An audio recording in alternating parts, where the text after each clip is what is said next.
नमस्ते UPSC aspirants और स्वागत है आपका 22 सितंबर 2025 के सबसे इम्पॉर्टेंट करंट अफेयर्स के इस डिटेल्ड विश्लेषण में। ये पेशकश है सुन लो यूपीएससी यूट्यूब चैनल की तरफ से। आज का दिन काफ़ी एक्शन पैक्ड लग रहा है। सबसे बड़ी खबर तो है जीएसटी 2.0 का लॉन्च। बिल्कुल, 2017 के बाद ये गुड्स एंड सर्विसेज टैक्स में सबसे बड़ा बदलाव है। जी हाँ, और पीएम ने तो इसे बचत उत्सव कहा है, यानी सेविंग्स का फेस्टिवल। इंटरेस्टिंग टर्म है। हाँ, हम इसके इकोनॉमिक और पॉलिटिकल इम्प्लीकेशंस, खासकर फिस्कल फेडरलिज्म यानी राजकोषीय संघवाद पर असर को गहराई से समझेंगे आज। और भी बहुत कुछ है कवर करने को। जैसे इंडिया यूएस ट्रेड टॉक्स जो फिर से शुरू हुई हैं, थोड़ी टेंशन के बीच। हाँ, वो H1B वीजा फी हाइक पर क्लैरिफिकेशन भी आया है यूएस से, उसको भी देखेंगे। फिर अरुणाचल प्रदेश में strategically important hydro power projects हैं। राइट, और इलेक्शन कमीशन का वोटर लिस्ट रिवीजन पर निर्देश। स्कीम, दिल्ली की नई स्मॉग ईटिंग टेक्नोलॉजी। पिपराहवा के एंशिएंट बुद्धिस्ट रिलिक्स जो रशिया जा रहे हैं, कल्चरल डिप्लोमेसी का एंगल है वहाँ। और हाँ, शारदीय नवरात्रि की शुरुआत भी आज से हो गई है। तो काफी कुछ है। हमारा मकसद हर टॉपिक के कोर इनसाइट्स को निकालना है यूपीएससी प्रीलिम्स और मेंस के पर्सपेक्टिव से। हमारे सोर्सेज हैं PIB, the Hindu, the Indian express और दूसरी क्रेडिबल सरकारी वेबसाइट्स। तो शुरू करें? बिल्कुल, लेट्स स्टार्ट। हर खबर के मूल में जाएंगे, उसका बैकग्राउंड, एनालिसिस, इम्प्लीकेशंस और यूपीएससी के लिए क्या महत्व है। सबसे पहले सबसे बड़ी खबर, जीएसटी 2.0। ओके, तो 22 सितंबर 2025 आज से जीएसटी 2.0 लागू हो गया है। पहले 4 टैक्स स्लैब्स थे, अब प्राइमरीली 2 रह गए हैं। ये यूपीएससी के लिए एक्सट्रीमली इम्पोर्टेंट है। मतलब फिस्कल फेडरलिज्म, राजकोषीय संघवाद, इकोनॉमिक ग्रोथ, आर्थिक विकास, रिसोर्स मोबिलाइजेशन, संसाधनों का संग्रहण, गवर्नमेंट बजटिंग, सरकारी बजट, सब पर इसका असर पड़ेगा। तो क्या है ये नया सिस्टम, थोड़ा डिटेल में बताइए। जरूर, पहले थोड़ा बैकग्राउंड समझ लेते हैं। ओरिजिनल जीएसटी याद है? 1 जुलाई 2017 को आया था। हाँ, 101st कॉन्स्टिट्यूशनल अमेंडमेंट एक्ट 2016 से। Correct, 101st constitutional amendment act 2016। इसने 2 इंपॉर्टेंट आर्टिकल्स इंट्रोड्यूस किए थे। एक था आर्टिकल 246A, अनुच्छेद 246A। इसने पार्लियामेंट और स्टेट लेजिस्लेचर्स को जीएसटी लगाने की कंकरेंट पावर्स दी। मतलब दोनों कानून बना सकते हैं जीएसटी पर। अच्छा, और दूसरा था आर्टिकल 279A, अनुच्छेद 279A। इसने जीएसटी काउंसिल, जीएसटी परिषद का फॉर्मेशन मैंडेटरी किया। लिज्म का एग्जाम्पल माना जाता है। बिल्कुल, लेकिन जो पुराना सिस्टम था 5%, 12%, 18%, 28% और ऊपर से सेस, वो काफी कॉम्प्लेक्स था। हाँ, सुना था क्लासिफिकेशन डिस्प्यूट्स बहुत होते थे कि कौन सी चीज किस स्लैब में आएगी। एग्जैक्टली। और एक बड़ी समस्या थी इन्वर्टेड ड्यूटी स्ट्रक्चर्स की। इन्वर्टेड ड्यूटी स्ट्रक्चर मतलब इनपुट्स या रॉ मटेरियल्स पर टैक्स रेट फाइनल प्रोडक्ट से ज्यादा था। इससे बिजनेसेस का पैसा, वर्किंग कैपिटल ब्लॉक हो जाता था। रिफंड्स के चक्कर में कंप्लायंस बर्डन भी काफी हाई था छोटे बिजनेसेस के लिए। तो काफी चैलेंजेस थे पुराने सिस्टम में। अब नए स्ट्रक्चर में क्या बदला है स्पेसिफिकली? ये नया structure 56th GST council meeting में डिसाइड हुआ, यूनियन फाइनेंस मिनिस्टर की चेयरमैनशिप में। और ये कंसेंसस बेस्ड डिसीजन था, जो कि फिस्कल फेडरलिज्म के लिए अच्छी बात है। इस नए जीएसटी 2.0 के 3 मेन पिलर्स बताए गए हैं। 3 पिलर्स कौन कौन से? पहला, स्ट्रक्चरल चेंजेस, संरचनात्मक परिवर्तन। दूसरा, रेट रैशनलाइजेशन, दर युक्तिकरण। और तीसरा, ईज ऑफ लिविंग और ईज ऑफ डूइंग बिजनेस, जीवन व्यापार सुगमता को एनहांस करना। ओके, तो की स्ट्रक्चरल चेंजेस क्या हैं? स्लैब्स में क्या बदलाव आया है? सबसे बड़ा बदलाव है 2 स्लैब सिस्टम, 2 स्लैब प्रणाली का। अब मेनली 2 रेट्स हैं। 2 रेट्स कौन से? एक है 5% मेरिट रेट, ये एसेंशियल गुड्स मतलब जरूरी सामान के लिए है। और दूसरा है 18% स्टैंडर्ड रेट, जो बाकी ज्यादातर गुड्स और सर्विसेज पर लगेगा। तो 5% और 18%, लेट मी रिपीट, 5% एंड 18%, ये 2 मेन स्लैब्स हैं। करेक्ट। इसका मतलब है कि जो पहले 12% और 28% के स्लैब्स थे, उन्हें लगभग खत्म कर दिया गया है। Elimination of slabs. खत्म कर दिया, तो उन स्लैब्स के आइटम्स कहाँ गए? ज्यादातर आइटम्स शिफ्ट हो गए हैं। जैसे 12% स्लैब के लगभग 99% आइटम्स अब 5% में आ गए हैं, और 28% स्लैब के करीब 90% आइटम्स 18% में शिफ्ट हो गए हैं। वाओ, ये तो काफी बड़ा सिंप्लीफिकेशन लग रहा है। हाँ, सिंप्लीफिकेशन तो है, लेकिन एक और नया रेट इंट्रोड्यूस किया गया है। एक और रेट? कौन सा? इसे डिमेरिट रेट कहा जा रहा है। ये 40% स्पेशल रेट है। Late me repeat, 40%। 40%? ये किस पर लगेगा? ये लगेगा सिन गुड्स पर, जैसे टोबैको, पान मसाला, एरेटेड ड्रिंक्स और सुपर लग्जरी आइटम्स पर भी। सुपर लग्जरी मतलब? High and cars, yachts, private aircraft. Exactly. पहले इन पर 28% प्लस सेस लगता था, अब सीधा 40% रेट है। तो सिन गुड्स और सुपर लग्जरी महंगी हो जाएंगी। हाँ। लेकिन आम आदमी के लिए एक और बड़ी राहत है, एग्जेम्पशंस में 0% रेट। एग्जेम्पशंस? क्या एग्जेम्प्ट हुआ है? सबसे इंपॉर्टेंट है इंडिविजुअल लाइफ और हेल्थ इंश्योरेंस, व्यक्तिगत जीवन और स्वास्थ्य बीमा। ये अब जीएसटी से पूरी तरह एग्जेम्प्ट है। सीरियसली? पहले तो 18% था इस पर। ये तो बहुत बड़ी बात है। बिल्कुल, इससे out of pocket health expenditure कम हो सकता है। साथ ही 33 लाइफ सेविंग ड्रग्स, जीवन रक्षक दवाएं को भी 0% स्लैब में लाया गया है। 33 लाइफ सेविंग ड्रग्स? ग्रेट। और कुछ डेली स्टेपल्स जैसे UHT मिल्क, पनीर, रोटी, ये भी अब 0% स्लैब में है। पहले इन पर 5% लगता था। तो रोटी, पनीर, UHT मिल्क पर 0% टैक्स, लाइफ और हेल्थ इंश्योरेंस इंडिविजुअल पर 0% टैक्स। ये तो सच में बचत उत्सव वाली फीलिंग दे रहा है। हाँ, आम आदमी के पर्सपेक्टिव से तो काफी पॉजिटिव चेंजेस हैं। अब 12-18% से अब 5% में आ गए हैं। करेक्ट। रोटी, पनीर, UHT मिल्क 5% से 0% पर। AC, टीवी जैसे कंज्यूमर ड्यूरेबल्स 28% से 18% पर। राइट। छोटी कार्स, मोटरसाइकिल्स भी 28% से 18%, सीमेंट भी 18%। हाँ, कंस्ट्रक्शन कॉस्ट कम हो सकती है इससे। और लग्जरी कार्स, पर्सनल एयरक्राफ्ट्स पर नया 40% रेट। और लाइफ हेल्थ इंश्योरेंस इंडिविजुअल और 33 लाइफ सेविंग ड्रग्स अब 0%। और सिन गुड्स जैसे एरेटेड ड्रिंक्स पर भी 40% रेट। बिल्कुल, ये हैं मोटे तौर पर चेंजेस। जबरदस्त बदलाव हैं ये। अब UPSC पर्सपेक्टिव से देखें, प्रीलिम्स के लिए क्या की पॉइंट्स याद रखने हैं? प्रीलिम्स एंगल्स के लिए एक 101st amendment act year 2016, 2 articles 246A concurrent power and 279A GST council, 3 GST council composition, centre का वेटेज 1/3, स्टेट्स का 2/3, डिसीजन 3/4 मेजॉरिटी से, 4 types of GST, CGST centre, SGST state, IGST interstate, 5 GST का nature, ये एक destination based consumption tax, गंतव्य आधारित कर है, टैक्स उस स्टेट को मिलता है जहां कंजम्पशन होती है। 6 इन्वर्टेड ड्यूटी स्ट्रक्चर, विपरीत शुल्क संरचना का कॉन्सेप्ट। ओके, ये पॉइंट्स प्रीलिम्स के लिए इंपॉर्टेंट है। और मेंस के लिए? GS पेपर 3 में इस पर सवाल बन सकता है। हाल ये बदलाव क्यों किए गए, ऑब्जेक्टिव्स क्या हैं? सिंप्लीफिकेशन, कंजम्पशन बढ़ाना, कंप्लायंस सुधारना। 2 इम्पैक्ट, इसका इकोनॉमी पर क्या असर होगा, इन्फ्लेशन पर क्या इफेक्ट होगा? एक्सपर्ट्स कह रहे हैं कि ये डिफ्लेशनरी हो सकता है, मतलब महंगाई कम कर सकता है। मैन्युफैक्चरिंग कंपेटिटिवनेस पर क्या असर होगा, इकोनॉमिक ग्रोथ पर क्या प्रभाव पड़ेगा? 3 फिस्कल फेडरलिज्म, राजकोषीय संघवाद, ये सबसे क्रिटिकल एस्पेक्ट है। स्टेट्स को रेवेन्यू लॉस होने का डर है। वेस्ट बंगाल ने 20,000 करोड़ रुपए के रेवेन्यू लॉस की बात की है। सेंटर और स्टेट्स इस शॉर्टफॉल को कैसे मैनेज करेंगे, कॉम्पेंसेशन का क्या मैकेनिज्म होगा? ये कोऑपरेटिव फेडरलिज्म का टेस्ट है। रेवेन्यू लॉस का ओवरऑल एस्टिमेट क्या है? सरकार ने कुछ कहा है? हाँ, सरकार ने कहा है कि इन चेंजेस से ओवरऑल नेट एनुअल इम्पैक्ट लगभग 48,000 करोड़ रुपीस का रेवेन्यू लॉस हो सकता है गवर्नमेंट को। Let me repeat, 48,000 crore rupees annually. Oh, ये तो सब्सटैंशियल अमाउंट है, खासकर जब डायरेक्ट टैक्स कलेक्शंस भी थोड़े स्लगिश है। तो सरकार इसे कैसे मैनेज करेगी? खर्चा कम करेगी या बोरोइंग बढ़ाएगी? ये एक बड़ा फिस्कल चैलेंज है। गवर्नमेंट्स को फिस्कल कंसोलिडेशन और स्टिमुलस के बीच बैलेंस करना होगा। बोरोइंग बढ़ने से फिस्कल डेफिसिट पर प्रेशर आएगा। इस रिफॉर्म की कोई क्रिटिसिज्म्स भी हैं? हाँ, कुछ क्रिटिसिज्म्स भी हैं।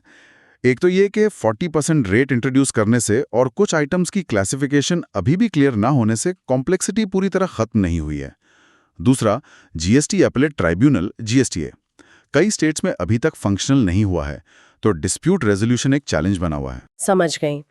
अब ओवरऑल इम्प्लीकेशंस देखें, इकोनॉमी, सोसाइटी, एडमिनिस्ट्रेशन पर क्या असर पड़ेगा? इकोनॉमिक इम्प्लीकेशन ये है कि ये एक तरह का फिस्कल स्टिमुलस, राजकोषीय प्रोत्साहन है। चीजें सस्ती होने से लोगों के हाथ में पैसा बढ़ेगा, हाउस होल्ड डिस्पोजेबल इनकम बढ़ेगी, जिससे कंजम्पशन बढ़ सकती है, एग्रीगेट डिमांड बढ़ेगी, फाइनेंस मिनिस्टर ने कहा है कि इन रिफॉर्म से इकोनॉमी में लगभग 2 लाख करोड़ रुपए। 2 lakh crore. That's significant. Social implications क्या है? सोशल इम्प्लीकेशन है ईज ऑफ लिविंग का बढ़ना। एसेंशियल सस्ते हो रहे हैं। हेल्थ और लाइफ इंश्योरेंस एग्जैम्प्ट होने से खासकर मिडिल क्लास और लोअर मिडिल क्लास को out of pocket health expenditure कम करने में मदद मिल सकती है। ये सोशल सिक्योरिटी के लिए पॉजिटिव है। और एडमिनिस्ट्रेटिव इम्प्लीकेशंस, बिजनेसेस के लिए क्या फायदा है? एडमिनिस्ट्रेटिव इम्प्लीकेशन यह है कि बिजनेसेस खासकर एमएसएमईज के लिए लिटिगेशन कम होने की उम्मीद है। इन्वर्टेड ड्यूटी स्ट्रक्चर की समस्या सॉल्व होगी। कंप्लायंस आसान हो सकता है। ऑटोमेटेड रिफंड्स, सिंप्लीफाइड रजिस्ट्रेशन की बात की जा रही है। फिक्की का एक एस्टिमेट है कि 75% से ज्यादा ग्रामीण मासिक खर्च रूरल मंथली एक्सपेंडिचर पर अब या तो नील जीएसटी लगेगा या सिर्फ 5% लगेगा। तो इसका मतलब रूरल इकोनॉमी को भी बूस्ट मिल सकता है। हाँ, पोटेंशियल तो है। तो कंक्लूजन में हम कह सकते हैं कि जीएसटी 2.0 एक स्ट्रेटेजिक मूव है, स्ट्रक्चरल रिफॉर्म भी है और मैक्रो इकोनॉमिक मैनेजमेंट भी। सिंप्लीफिकेशन के साथ साथ कंजम्पशन लेड स्टिमुलस देने की कोशिश है, फिस्कल फेडरलिज्म का टेस्ट है और एक क्लियर कंज्यूमर सेंट्रिक शिफ्ट दिख रहा है। बिल्कुल सही समरी है। ये एक मेजर पॉलिसी चेंज है जिसके इफेक्ट्स आने वाले टाइम में देखने को मिलेंगे। चलिए अब अगले टॉपिक पर चलते हैं। अरुणाचल प्रदेश में नए हाइड्रो पावर प्रोजेक्ट्स, जल विद्युत परियोजनाएं। पीएम ने आज वहां फाउंडेशन स्टोन रखा है। इसका क्या सिग्निफिकेंस है? अरुणाचल प्रदेश का सिग्निफिकेंस कई लेवल्स पर है। एक तो उसकी स्ट्रेटेजिक लोकेशन है, चीन के साथ डिस्प्यूटेड बॉर्डर है वहां, तो वहां पर किसी भी तरह का infrastructure development automatically strategic importance ले लेता है। हाँ, वो तो है। दूसरा, अरुणाचल प्रदेश में इंडिया का सबसे ज्यादा हाइड्रो पोटेंशियल है। उसे पावर हाउस ऑफ इंडिया भी कहा जाता है। लेकिन ये पोटेंशियल लार्जली अनटैप्ड है अभी तक। ब्रह्मपुत्र बेसिन की कई इंपॉर्टेंट नदियां वहां से बहती हैं। तो एनर्जी सिक्योरिटी के लिए इंपॉर्टेंट है ये? बिल्कुल। एनर्जी सिक्योरिटी, ऊर्जा सुरक्षा, इंडिया के रिन्यूएबल एनर्जी गोल्स, नवीकरणीय ऊर्जा लक्ष्य जैसे पंचमृत कमिटमेंट्स हैं कॉप में किए गए, उनको अचीव करने के लिए इंपॉर्टेंट है। और तीसरा, जैसा मैंने कहा, सेंसिटिव बॉर्डर रीजन में स्ट्रेटेजिक पोस्चर मेंटेन करने के लिए। प्रीलिम्स के लिए यहाँ से क्या पॉइंट्स निकाल सकते हैं? प्रीलिम्स एंगल्स के लिए 1.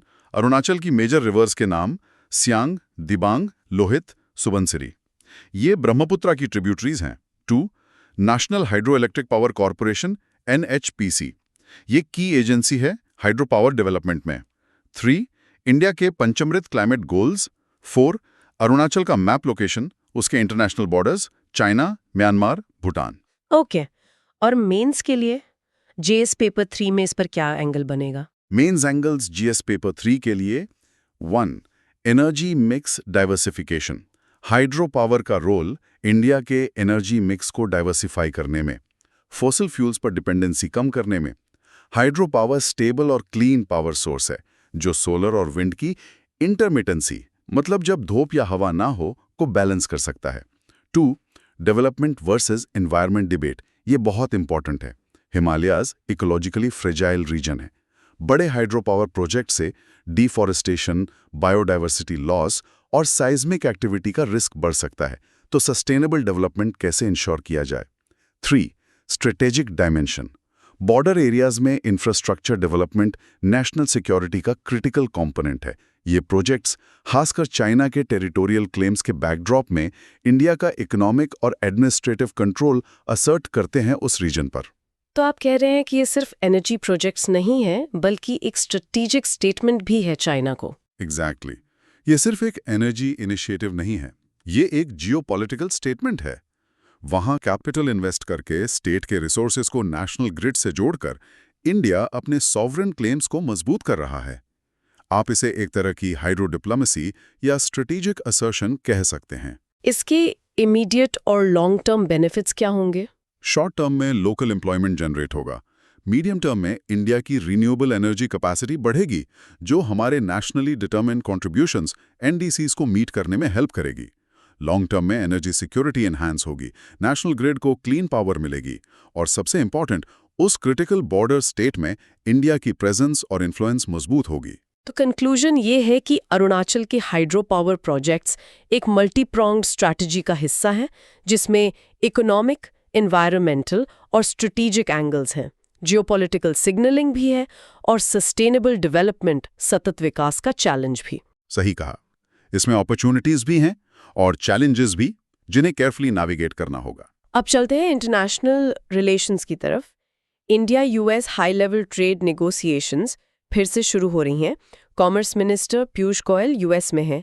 क्या सीन है वहाँ? हाँ, एक हाई लेवल डेलीगेशन यूएस में है क्रूशियल ट्रेड टॉक्स के लिए। मकसद है एक कॉम्प्रिहेंसिव बायलैटरल ट्रेड एग्रीमेंट, द्विपक्षीय व्यापार समझौता की नेगोशिएशंस को रिवाइव करना। लेकिन ये टॉक्स यूएस के भारी टैरिफ्स और हाल ही में बड़े H-1B वीजा फीस के साये में हो रही हैं, तो माहौल थोड़ा टेंस है। बिल्कुल। पहले टॉक्स रुक गई थी क्योंकि यूएस ने इंडियन गुड्स पर टोटल 50% टैरिफ्स लगा दिए थे। 50%? ये किस लिए?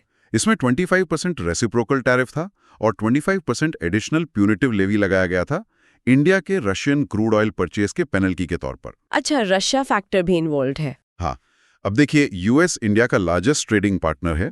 2024-25 में बायलैटरल ट्रेड $131.84 बिलियन यानी $131.84 बिलियन था।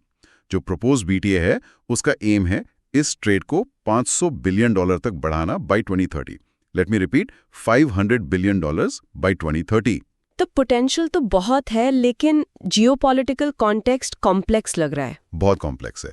एक तरफ यूएस इंडिया को इंडो पैसिफिक में चाइना को काउंटर करने के लिए एक क्रिटिकल पार्टनर मानता है, क्वाड जैसी इनिशिएटिव्स हैं। लेकिन दूसरी तरफ यूएस अपनी अमेरिका फर्स्ट ट्रेड पॉलिसी भी फॉलो कर रहा है, जिसके कारण ये टैरिफ्स लगे हैं।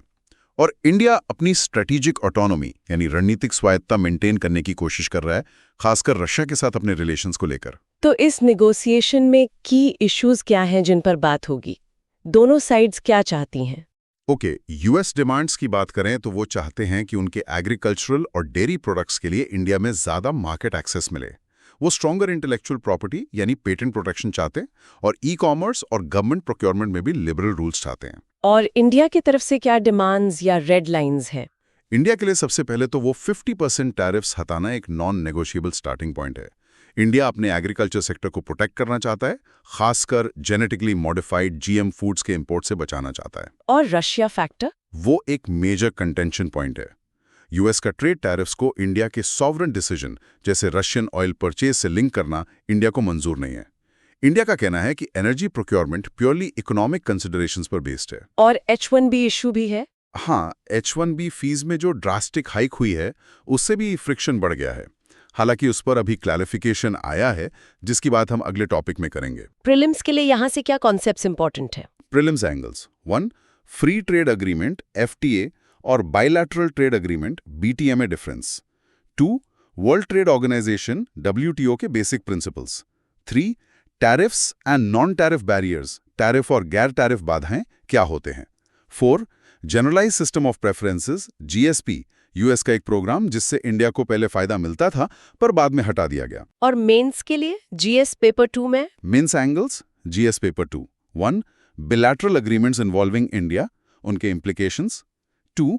Effect of policies and politics of developed countries like US on India's interests. 3. India strategic autonomy in foreign policy, कैसे बैलेंस करता है इंडिया अपने नेशनल इंटरेस्ट को ग्लोबल प्रेशर्स के बीच। तो इन टॉक्स के पॉसिबल इम्प्लीकेशंस क्या हो सकते हैं? सक्सेस या फेलियर का क्या मतलब होगा? शॉर्ट टर्म में देखें तो अगर टॉक्स सक्सेसफुल होती हैं तो टैरिफ वॉर डीएस्केलेट हो सकती है, BTA नेगोशिएशंस ट्रैक पर आ सकती हैं। अगर फेलियर होता है तो स्टेलमेट बढ़ सकता है, दोनों देशों के बीच ट्रेड फ्रिक्शन कंटिन्यू रहेगा। और मीडियम टू लॉन्ग टर्म में? मीडियम टर्म में एक ट्रेड डील इंडियन एक्सपोर्टर्स के लिए बहुत क्रूशियल है। सेक्टर्स जैसे textiles, James and jewellery, machinery को यूएस मार्केट में बेटर एक्सेस मिलेगा। लॉन्ग टर्म में एक कॉम्प्रिहेंसिव BTA दोनों देशों की स्ट्रेटेजिक पार्टनरशिप को एक स्ट्रॉन्ग इकोनॉमिक फाउंडेशन देगा। सप्लाई चेन रेजिलियंस बढ़ेगी, चाइना पर डिपेंडेंसी कम होगी और इंडो पैसिफिक में चाइना के इन्फ्लुएंस को काउंटर करने में भी मदद मिलेगी। अपने इकोनॉमिक इंटरेस्ट्स, स्ट्रेटेजिक ऑटोनॉमी और डोमेस्टिक पॉलिटिकल कंपल्जन्स को यूएस के प्रोटेक्शनिज्म और जियोपॉलिटिकल स्ट्रैटेजी के अगेंस्ट बैलेंस करना है। बिल्कुल, टैरिफ्स हटाना इसमें ब्रेक थ्रू के लिए बहुत जरूरी है। लेकिन दोनों देशों के बीच जो ब्रॉडर स्ट्रेटेजिक कन्वर्जेंस है, चाइना को लेकर, इंडो पैसिफिक को लेकर, वो एक इंसेंटिव है रेजोल्यूशन ढूंढने के लिए। देखते हैं क्या नतीजा निकलता है। अब बात करते हैं उसी H-1B वीजा फी हाइक की। यूएस गवर्नमेंट ने क्लैरिफाई किया है कि ये हाइक सिर्फ न्यू एप्लीकेंट्स, नए आवेदकों पर लागू होगी, एग्जिस्टिंग वीजा होल्डर्स या रिन्यूअल्स पर नहीं। इससे थोड़ी राहत जरूर मिली है। हाँ, इमीडिएट टेंशन थोड़ी कम हुई है। H-1B एक नॉन इमिग्रेंट वीजा है जिससे यूएस कंपनीज फॉरेन वर्कर्स को स्पेशलिटी ऑक्यूपेशंस जैसे आईटी, फाइनेंस, इंजीनियरिंग में एम्प्लॉय कर सकती हैं। हिस्टोरिकली इंडियन टेक प्रोफेशनल्स इसके सबसे बड़े रिसिपिएंट्स रहे हैं। Amazon, माइक्रोसॉफ्ट, ये सब मेजर स्पॉन्सर्स हैं H-1B के। करेक्ट। ये जो पॉलिसी शिफ्ट है फी हाइक का, ये यूएस इमिग्रेशन पॉलिसी में एक ब्रॉडर प्रोटेक्शनिस्ट ट्रेंड का हिस्सा लग रहा है। इसके इम्प्लीकेशंस क्या होंगे, भले ही ये सिर्फ नए एप्लीकेंट्स पर हों? लॉन्ग टर्म में क्या असर पड़ेगा? इसके इम्प्लीकेशंस कई डायमेंशंस में हैं। पहला, इंडियन आईटी इंडस्ट्री पर। भले ही नए एप्लीकेंट्स पर हों, आगे चलकर कंपनीज के लिए नए इंडियन प्रोफेशनल्स को हायर करना महंगा हो जाएगा, तो उनके ऑपरेशनल कॉस्ट बढ़ेंगे। इससे ऑफशोरिंग एक्सेलरेट हो सकती है। ऑफशोरिंग मतलब कंपनीज यूएस में लोकल हायरिंग बढ़ा सकती हैं या फिर ज्यादा काम इंडिया में जो इनके डिलीवरी सेंटर्स हैं वहां शिफ्ट कर सकती हैं। इससे एक और चीज को इम्पेटस मिल सकता है, ग्लोबल कैपेबिलिटी सेंटर्स GCCs की ग्रोथ को, और कॉस्ट इफेक्टिव हो जाए। अच्छा, दूसरा इम्पैक्ट इंडियन प्रोफेशनल्स और डायस्पोरा पे क्या होगा? जो नए एस्पिरेंट्स हैं जो यूएस जाके काम करना चाहते हैं, उनके लिए अनसर्टेनिटी बढ़ेगी और एक हाई फाइनेंशियल बैरियर क्रिएट होगा। यूएस का इमिग्रेशन लैंडस्केप वैसे ही थोड़ा डिफिकल्ट होता जा रहा है। ऐसे में और इंडिया में टेक सेक्टर काफी बूम कर रहा है, तो ये एक रिवर्स ब्रेन ड्रेन या ब्रेन गेन को ट्रिगर कर सकता है। मतलब स्किल्ड प्रोफेशनल्स इंडिया वापस आ सकते हैं या इंडिया में ही रहना प्रेफर कर सकते हैं? हाँ, पॉसिबिलिटी है। और यूएस इकोनॉमी पर इसका क्या असर पड़ेगा? यूएस इकोनॉमी में हाई स्किल्ड टेक टैलेंट की डिमांड सप्लाई मिसमैच बढ़ सकती है। अगर दुनिया भर से बेस्ट टैलेंट अट्रैक्ट करना मुश्किल होगा, तो यूएस की इनोवेशन कैपेसिटी और इकोनॉमिक लीडरशिप पर नेगेटिव इम्पैक्ट पड़ सकता है। इंडियन गवर्नमेंट ने इस पर क्या रिएक्शन दिया है? इंडियन गवर्नमेंट ने इस पर सीरियस कंसर्न जताया है, डिसरप्शन और ह्यूमैनिटेरियन कॉन्सिक्वेंसेस की बात की है और टैलेंट मोबिलिटी के म्यूचुअल बेनिफिट्स पर जोर दिया है। इसमें एक इंटरेस्टिंग एंगल भी है, शायद आप कह रहे थे कि ये इंडिया के लिए फायदेमंद हो सकता है। हाँ, ये एक अनइंटेंडेड कॉन्सिक्वेंस हो सकता है। ये प्रोटेक्शनिस्ट मेजर अनजाने में इंडिया को एक ग्लोबल टेक्नोलॉजी हब के रूप में और मजबूत कर दे। अगर टैलेंट को यूएस ले जाने की कॉस्ट बढ़ती है, तो ये पॉलिसी काम को वहां ले जाने को इंसेंटिवाइज करती है जहां टैलेंट ऑलरेडी है, यानी इंडिया। ये इंडिया के आत्मनिर्भर सेल्फ रिलायंट टेक्नोलॉजी सेक्टर के लिए एक कैटलिस्ट बन सकता है। ये तो काफी आयरॉनिक होगा, यूएस की प्रोटेक्शनिस्ट पॉलिसी इंडिया की टेक इंडस्ट्री को बूस्ट दे दे। हो सकता है ग्लोबल टैलेंट फ्लो का पैटर्न शिफ्ट हो सकता है। लॉन्ग रन में ये यूएस के लिए एक स्ट्रेटेजिक मिसस्टेप भी साबित हो सकता है। चलिए अब एक कल्चरल डिप्लोमेसी की खबर लेते हैं। पिपराहवा के एंशंट बुद्धिस्ट रेलिक्स, प्राचीन बौद्ध अवशेष, जिन्हें लॉर्ड बुद्धा के मॉर्टल रिमेन्स का हिस्सा माना जाता है, वो रशिया में एग्जिबिट किए जाएंगे। हाँ, ये वही रेलिक्स हैं जो ब्रिटिशर्स ने डिस्कवरी के 127 साल बाद इंडिया को लौटाए थे। अब इनका रशिया में एग्जिबिशन होना कल्चरल डिप्लोमेसी, सांस्कृतिक कूटनीति का एक सिग्निफिकेंट एग्जाम्पल है। पिपराहवा कहाँ है और इन रेलिक्स की हिस्ट्री क्या है? पिपरावा स्तूपा उत्तर प्रदेश में है, नेपाल बॉर्डर के पास। ये अर्लीस्ट और most important Buddhist archaeological sites में से एक मानी जाती है। लेट 19th सेंचुरी में वहां एक्सकेवेशंस हुई थी जिसमें एक कास्केट मिला था। उस कास्केट में बोन फ्रैगमेंट्स थे और इन फ्रैगमेंट्स को बुद्धा के रेलिक्स माना जाता है। हाँ, स्कॉलर्स मानते हैं कि ये वही रेलिक्स हैं जो बुद्धा के महापरिनिर्वाण के बाद उनके शाक्या क्लान सहित वेरियस क्लान्स में डिस्ट्रीब्यूट किए गए थे। पिपरावा को एंशिएंट कपिलावस्तु से भी आइडेंटिफाई किया जाता है, जो शाक्या क्लान की कैपिटल थी। तो इस एग्जीबिशन का एनालिसिस क्या है डिप्लोमेसी के एंगल से? देखिए, ये एग्जीबिशन सॉफ्ट पावर का एक पावरफुल टूल है। ये इंडिया की रिच बुद्धिस्ट हेरिटेज को शोकेस करता है और रशिया के साथ कल्चरल और पीपल टू पीपल कनेक्शंस को मजबूत करता है। रशिया में ईस्टर्न फिलॉसफीज में काफ़ी इंटरेस्ट है और वहाँ हिस्टोरिकली बुद्धिस्ट प्रेजेंस भी रही है कुछ रीजन्स में, जैसे कलमिकिया, बुराटिया, तुआ। तो ये सिर्फ कल्चर नहीं, स्ट्रैटेजी का भी हिस्सा है। बिल्कुल, ये कल्चरल एक्सचेंज इंडिया और रशिया के बीच जो ऑलरेडी स्ट्रॉन्ग स्ट्रेटेजिक, डिफेंस और इकोनॉमिक रिलेशनशिप है, उसको कॉम्प्लीमेंट करता है। ये पार्टनरशिप को एक डीपर सिविलाइजेशनल डायमेंशन देता है। तो कंक्लूजन ये है कि ये सॉफ्ट पावर इन एक्शन है जो India Russia special and privileged strategic partnership को और गहरा करता है। एग्जैक्टली। अब आते हैं पॉलिटी एंड गवर्नेंस पर। Election commission of India ECI, भारतीय चुनाव आयोग ने state chief electoral officers CEOs को एक निर्देश दिया है 30 सितंबर 2025 तक स्पेशल इंटेंसिव रिवीजन SIR विशेष गहन पुनरीक्षण और वोटर लिस्ट के लिए तैयार रहने को कहा है।